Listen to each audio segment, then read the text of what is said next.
सबसे बड़ा पुण्य।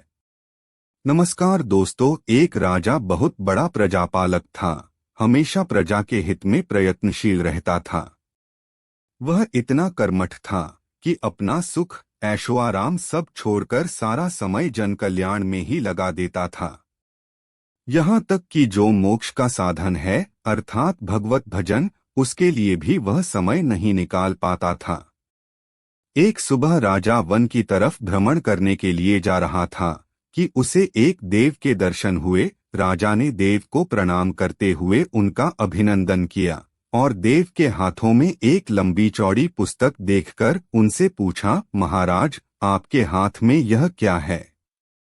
देव बोले, राजन, यह हमारा बही खाता है जिसमें सभी भजन करने वालों के नाम हैं। राजा ने निराशायुक्त भाव से कहा, कृपया देखिए तो इस किताब में कहीं मेरा नाम भी है या नहीं। देव महाराज किताब का एक एक पृष्ठ उलटने लगे, परंतु राजा का नाम कहीं भी नजर नहीं आया।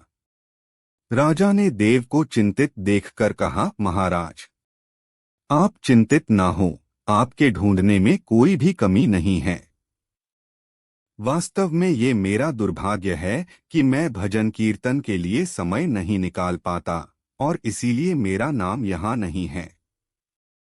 उस दिन राजा के मन में आत्मग्लानि सी उत्पन्न हुई, लेकिन इसके बावजूद उन्होंने इसे नजरअंदाज कर दिया और पुनः परोपकार की भावना लिए दूसरों की सेवा करने में लग गए। कुछ दिन बाद राजा फिर सुबह वन की तरफ टहलने के लिए निकले तो उन्हें वही देव महाराज के दर्शन हुए। इस बार भी उनके हाथ में एक पुस्तक थी। इस पुस्तक के रंग और आकार में बहुत भेद था और यह पहली वाली से काफी छोटी भी थी। राजा ने फिर उन्हें प्रणाम करते हुए पूछा, महाराज, आज कौन सा बही खाता आपने हाथों में लिया हुआ है? देव ने कहा, राजन, आज के बही खाते में उन लोगों का नाम लिखा है जो ईश्वर को सबसे अधिक प्रिय हैं। राजा ने कहा, कितने भाग्यशाली होंगे वे लोग, निश्चित ही वे दिन रात भगवत भजन में लीन रहते होंगे। क्या इस पुस्तक में कोई मेरे राज्य का भी नागरिक है? देव महाराज ने बही खाता खोला और ये क्या, पहले पन्ने पर पहला नाम राजा का ही था। राजा ने आश्चर्यचकित होकर पूछा, महाराज, मेरा नाम इसमें कैसे लिखा हुआ है? मैं तो मंदिर भी कभी कभार ही जाता हूँ। देव ने कहा, राजन, इसमें आश्चर्य की क्या बात है?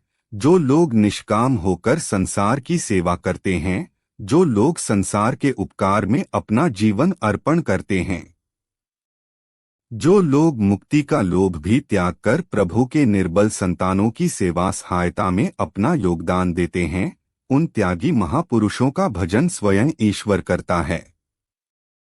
ऐ राजन, तू मत पछता कि तू पूजा पाठ नहीं करता, लोगों की सेवा कर, तू असल में भगवान की ही पूजा करता है। परोपकार और निःस्वार्थ लोक सेवा किसी भी उपासना से बढ़कर हैं। राजा को आज देव के माध्यम से बहुत बड़ा ज्ञान मिल चुका था और अब राजा भी समझ गया कि परोपकार से बड़ा कुछ भी नहीं और जो परोपकार करते हैं वही भगवान के सबसे प्रिय होते हैं। धन्यवाद दोस्तों, वीडियो को पूरा देखने के लिए। अगर आपको यह कहानी पसंद आई हो तो चैनल को सब्सक्राइब करें और वीडियो को लाइक करें। धन्यवाद।